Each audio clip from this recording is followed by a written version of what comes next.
Just told us Iraq sure to be top on the agenda with the Petraeus report due next week. But what does Congress want to hear from the general? We're going to talk now again with those two top leaders in the House of Representatives, the majority and minority whips. Democrat James Clyburn of South Carolina. He is the House Majority Whip. That is the number 3 position in the Democratic leadership on the House. Missouri Republican Roy Blunt, he's the House Minority Whip. He is, of course, the number 2 Republican in the House of Representatives. Thanks to both of you for joining us here on Money in Politics. Not sure if we should call this segment the whipping post or something perhaps a little more complimentary, but we appreciate you both joining us. And Congressman Clyburn, Democrats are in charge. I'll begin with you first, if I could.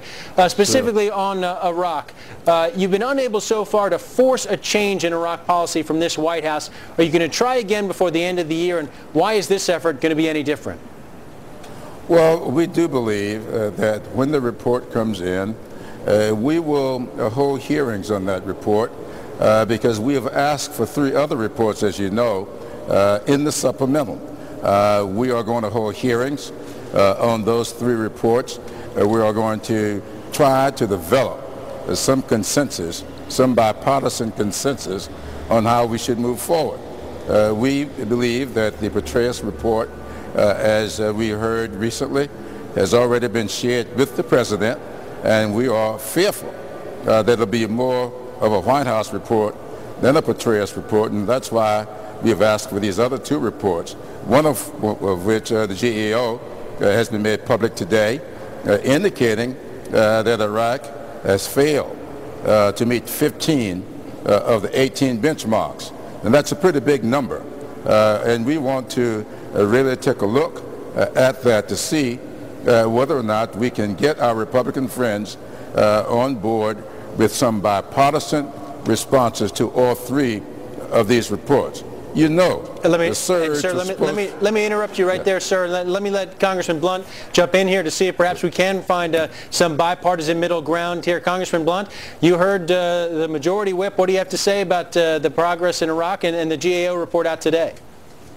Well, I think we're fundamentally waiting for the report from General Petraeus and Ambassador Crocker. These reports that Congress has asked for, I think you've got to look at the way we asked for them on those benchmark questions.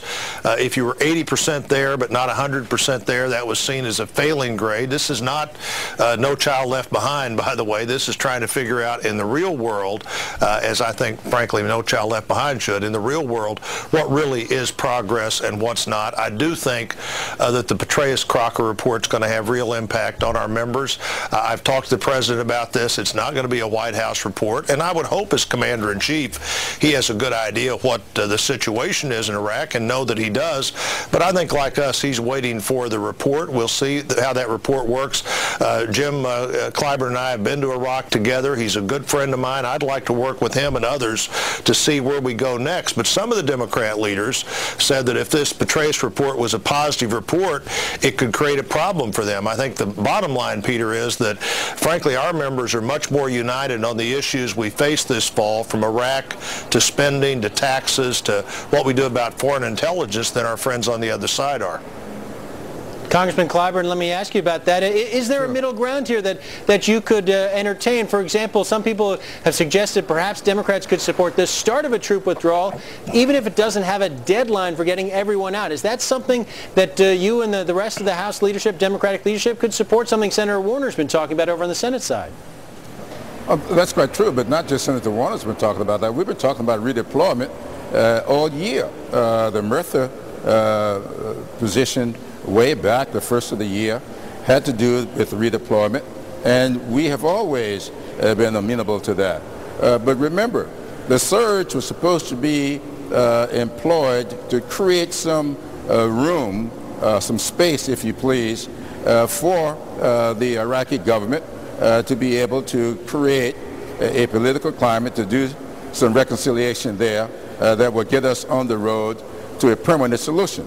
I don't think anybody believes that a military solution is a permanent solution. It has to be a political solution. And we applaud our men and women in uniform. They've done everything we've asked them to do, and they have been very successful, and they will be successful militarily. That's not what this is. This is about establishing a long-term government, and we need to have some political solutions in order to do that. Congressman Blunt, your response to that? Well, yeah, my response is that a few months ago, our friends on the other side of this issue were saying the surge won't work, that this is a mistake, the surge won't produce a military result. I think it has produced that result. Certainly we need to look and see, not though just what General Petraeus says, but also what Ambassador Crocker says. Like virtually everybody in Washington, I'm disappointed that the Iraqi political situation hasn't changed in the way that we would have hoped for. I think we need to wait for this report. I think our members have been waiting for this report.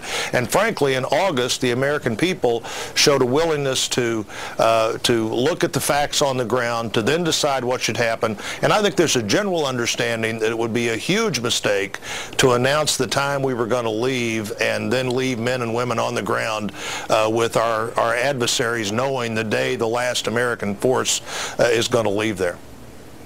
Well, Congressman Blunt and Congressman Clyburn, much more to discuss with you, some domestic issues as well. We're going to ask if we can impose on you to sit tight there for a moment. Stay with us through the quick commercial break.